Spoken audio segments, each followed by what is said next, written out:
السلام عليكم ورحمة الله وبركاته وعنو وناكس السوري وهذا ميلو بودنيد ضافت كجوكتان وانو ولاشين مروهاني مقال كان لايك إيسار يقلي إيتاي صاحبة كلو نوع عسبنا سبسكرايب كنو يرقلي سي صاحبونا كسنا أولا لو صاحب يال شانكن كم يسون جدك وكسو جرتاي لايك إيشارتا سوق مقال كان هذا ومهسنتين وراكي قدام بي ورقيسة عاوي كقورين فوتبولك أما إسبورتسكا أهل إلا بكديه دونا aan ku hormarno goolayaha xulka qaranka Jarmalka Mauro Neuer inkii gudsanaha coronavirus ayaa ku dhacay meel heli doonaan adeegooda Jarmalka labadan xidig waxa lagu leeyahay si degdeg ah looga saaray tababarka ay la qaadanayeen xulka qaranka Jarmalka guriyahooda ayaa loo diray si COVID-ka ee karantiin u galaan ee dadkan u qaasiin Mauro Neuer COVID ha ku dhaco ma baxumaba waxa isdhahay haduu Mauro Neuer ku dhaco coronavirus goolayaha labaad ee qaranka Jarmalka shabaqada uu ilaalin doono wuxuu noqon doonaa Marc Andre ter Stegen goolayaha kooxda kubadda cagta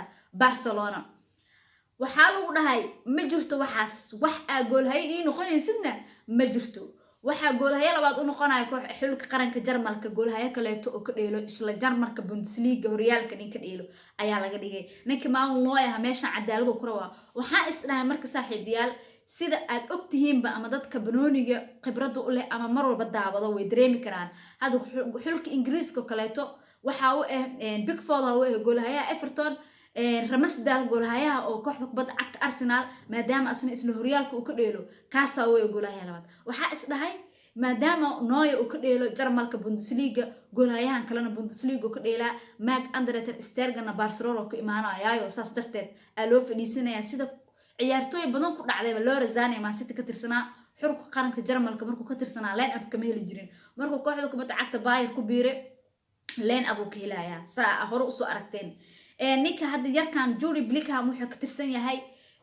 Borussia Dortmund xulka qaranka England markuu joogo optionka labaad optionka saddexaad uu ka yahay waxa isdhahay marka hadii Liverpool ama Man City ama Chelsea uu ku soo biiro xidigan da'da yar Jude Bellingham waxa laga yaabaa sida Foden iyo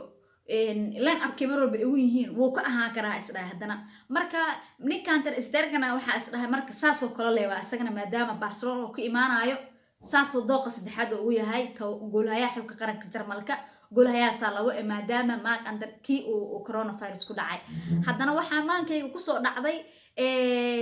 yarkii qadka dhexe kaga dheelayo Toni Kroos Real Madrid ba wuxuu ka imaadaa banaanka hadana mar walba line up ka koowaad oo ka yahay Toni Kroos xulka qaranka Jarmalka wax walba haday dhacaan marka arintaas fahmi waay cadaalad u baahan ninka ma Andre ter Stegen dhaayaan halkaas uu gudbo saaxiibayaal isla qaramada ay ka shidan tahay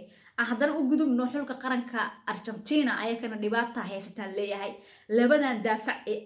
aad u muhiimsan ma heli karaan kulamada ku wajahan ay dheelayaan waa Cristiano Romero waa difaaca kooxda kubadda cagta Tottenham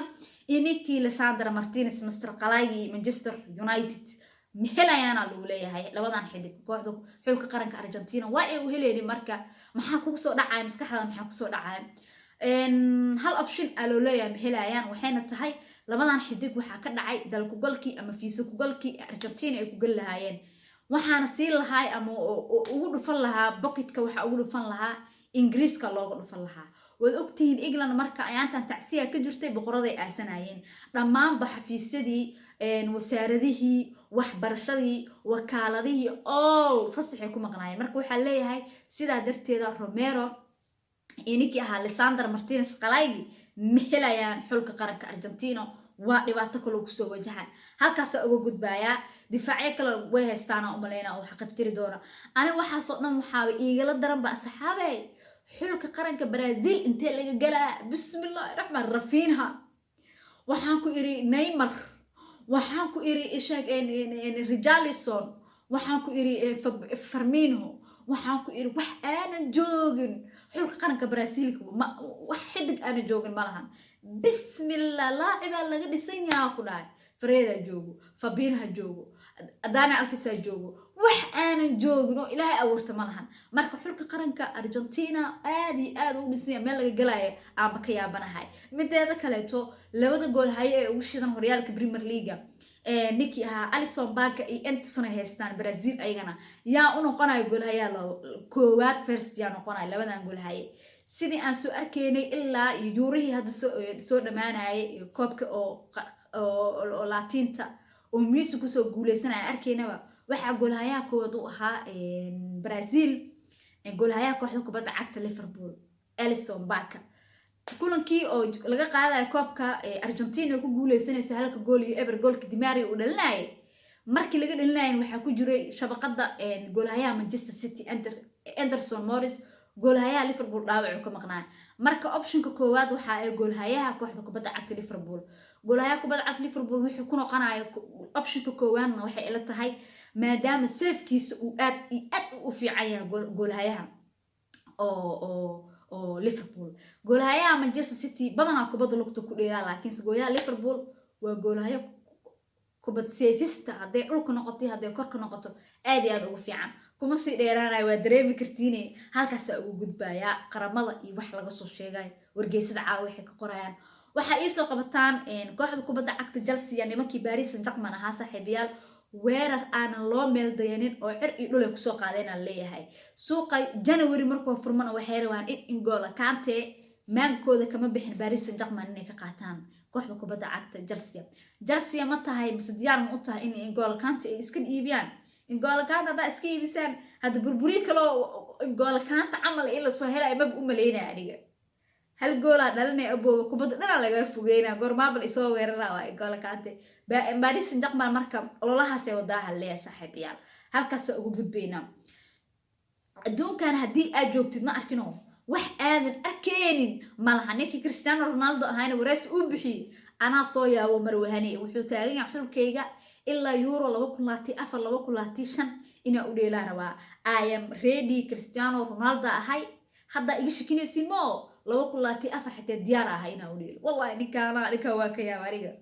FIFA Ronaldo waa halkaas ugu gudbaya waxa ay soo qabataan ayada Manchester City January waxay rabtaa inay suuqa gasho ayada naftirkeeda laba xidig ay rabtaa inay soo qaadato ama boss kale uma baahna si ila tahay hadeertaan Real City boss kale ma u baahan tihiin waa maya haddii Man City ay wax soo qaadanaysa garab weerar Mahrez aad ay ugu jaban tahay iyo Jack Grealish Riyad Mahrez aad ay ugu jaban tahay seasonkan aad ay ugu jaban tahay problem oo xagga oo family ma haysto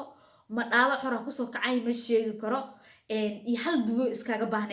baahnaa lahayd because Colwellka dhaawiciisa ayaa badan xil ciyaareedka soo dhaafnay xitaa dhibaatadaas ku qabnay hadaan nahay Manchester City halkaas ugu gudbaya waa in garab weerar iyo hal dubo akaysatiin suuqa January markuu uu furmo reer Manchester City intaan ka badan wixii war ahay waa idinku qof saaxiibayaan ma fahamteen aad u maasantiin comment shan ku fiido like saara سينا شير قرية باي هذا أبا سنتين أصحابتي والله دتكلي لا باتين